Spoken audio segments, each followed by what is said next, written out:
আসসালামু আলাইকুম সম্মানিত ভিউয়ার্স, কেমন আছেন? আমি মোহাম্মদ জাকারিয়া, চিকিৎসক, মোটিভেশন স্পিকার। বিভিন্ন সময় বিভিন্ন রকম স্বাস্থ্য বিষয়ে আলোচনা নিয়ে আসি।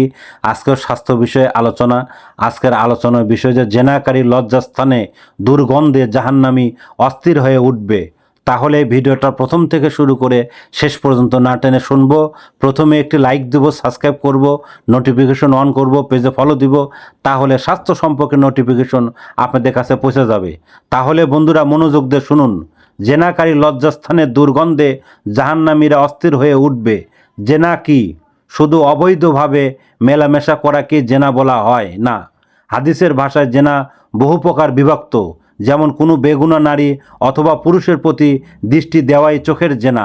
যৌনতা সম্পৃক্ত অশ্লীল কথাবার্তা বলা জিহ্বার জেনা। বিবাহ সম্পর্ক ছাড়া অবৈধভাবে কাউকে স্পর্শ করা হাতের জেনা।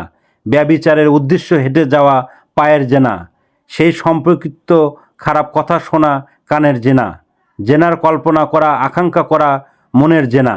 তারপর লজ্জাস্থান থেকে পূর্ণতা দেয় অথবা অসম্পূর্ণ রেখে দেয়। সহিহ মুসলিম হাদিস 26,057।